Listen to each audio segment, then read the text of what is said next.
Suheldev Bharatiya Samaj party के अध्यक्ष ओम प्रकाश राजभर पिछले कुछ दिनों से अपनी गठबंधन की सरकार भाजपा और अपने सहयोगी दल निषाद पार्टी के मुखिया संजय निषाद के आगे सीना तान कर खड़े हैं और गठबंधन को ललकारते हुए आजमगढ़ की अतरोलिया विधानसभा सीट से चुनाव लड़ने का ऐलान करते हैं।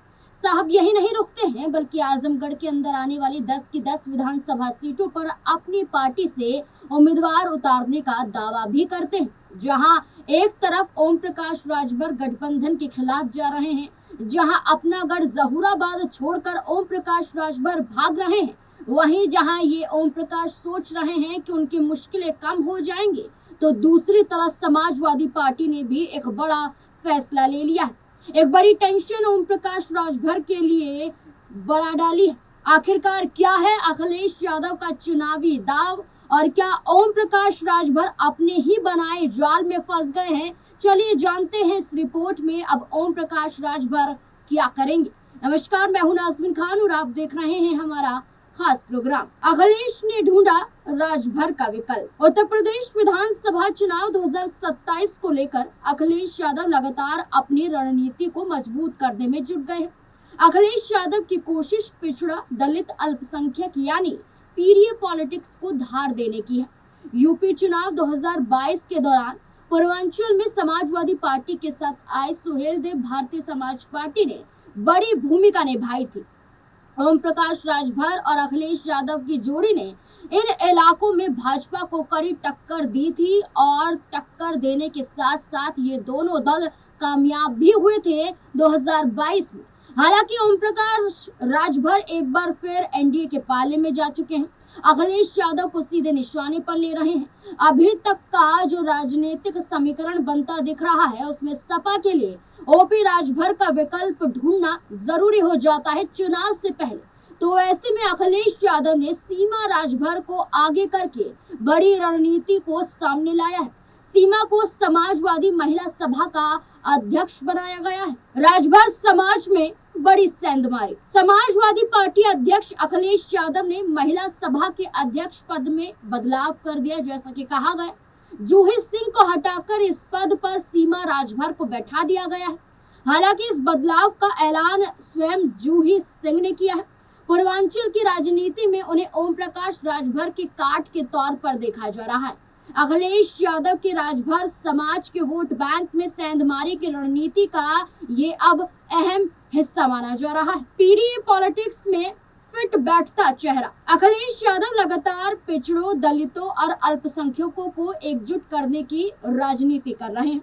सीमा राजभर की नियुक्ति इसी रणनीति का सबसे बड़ा हिस्सा मानी जा रही है। इससे पहले अखिलेश यादव ने फूलन देवी की बहन रुक्मणी देवी जो निषाद समाज से आती हैं, उनको भी इसी तरह महिला मोर्चा में महत्वपूर्ण पद दिया था और अब सीमा राजभर को पहले राष्ट्रीय सचिव बनाया गया और अब सीधे राष्ट्रीय अध्यक्ष की कमान सौंप दी गई।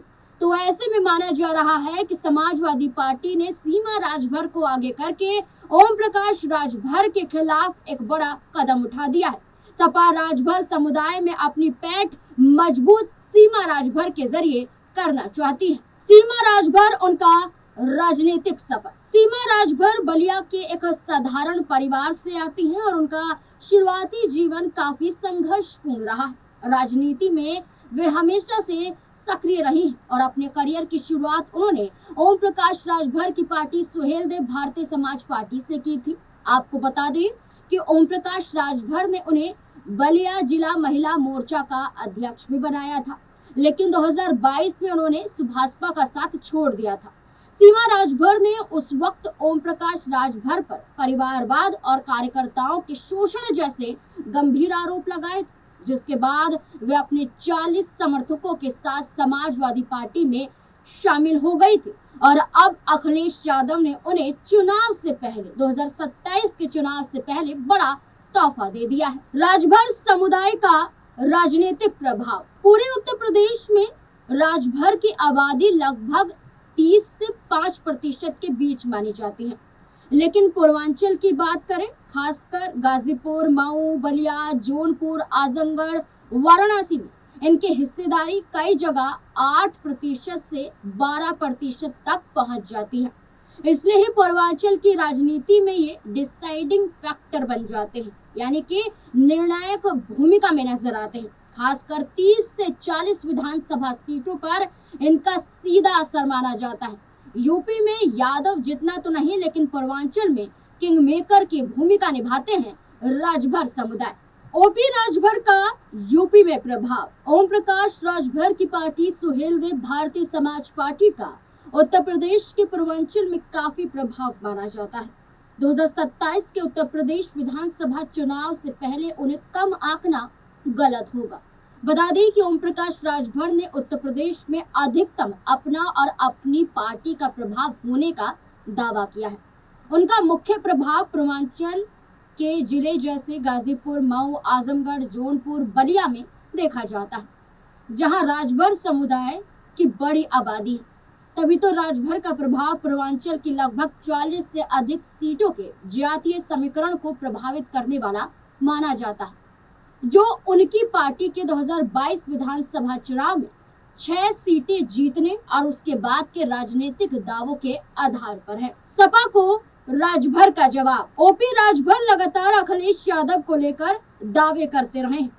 उन्होंने यूपी चुनाव 2022 में पूर्वांचल में सपा के बेहतर प्रदर्शन को खुद के गठबंधन में शामिल होने से जोड़ा था। कई मौके पर यूपी सरकार में मंत्री सपा अध्यक्ष पर निशाना साधते हुए भी देखे गए हैं।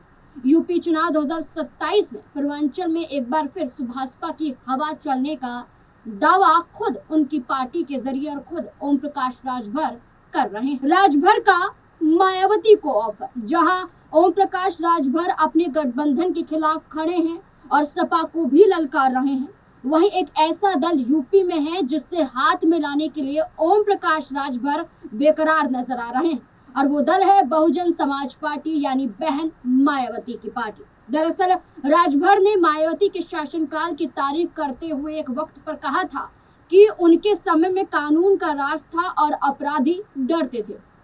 इसके साथ ही राजभर ने हाल ही में मायावती द्वारा उठाई गई मांगों का पुरजोर समर्थन भी किया था, जिसकी वजह से ही बीजेपी के साथ उनके रिश्तों में खिंचाव के संकेत मिलने लगे थे। यहाँ तक तो आपको बता दें कि ठीक है कि उन्होंने मायावती की तारीफ की, उनका समर्थन किया, लेकिन बात तब बड़ी बनी जब खुद यूपी सरकार में मंत्री ओम प्रकाश राजभर ने बसपा प्रमुख मायावती को 2027 के विधानसभा चुनाव के लिए गठबंधन करने का खुला ऑफर दे डाला। उनका मानना है कि अगर मायावती साथ आती हैं तो पूर्वांचल में दलित और पिछड़े वर्ग की एकजुटता से बड़ी जीत हासिल की जा सकती है। गौरतलब है कि अब देखना होगा कि ओम प्रकाश राजभर की वजह से सपा को राजभर वोट बैंक मिला था 2022 में, इसमें कोई शक नहीं, लेकिन राजभर के आए दिन बदलते तेवर और दल बदलने की प्रथा क्या उनको फायदा पहुंचाएगी, या यही बड़ी वजह बन जाएगी उनके लिए उनके नुकसान की? और क्या समाजवादी पार्टी द्वारा उठाया गया ये कदम सीमा राजभर को लेकर कितना कारगर साबित होगा? ऐसे कई बड़े सवाल उत्तर प्रदेश की राजनीति में घूम रहे हैं, और साथ ही साथ ये भी सवाल घूम रहा है कि ओम प्रकाश राजभर के खिलाफ सपा ने फैसला लिया और खुद ओम प्रकाश राजभर अपने गठबंधन के खिलाफ नजर आ रहे हैं, तो रास्ता बसपा का ही नजर आता है, रास्ता मायावती से हाथ मिलाने का नजर आता है। तो क्या मायावती ओम प्रकाश राजभर से हाथ मिलाना चाहेंगी ताकि राजभर वोट बैंक उनके पाले में भी आ सके? आपको क्या लगता है इस पूरे मुद्दे को लेकर? अपनी राय कमेंट सेक्शन में जरूर दें।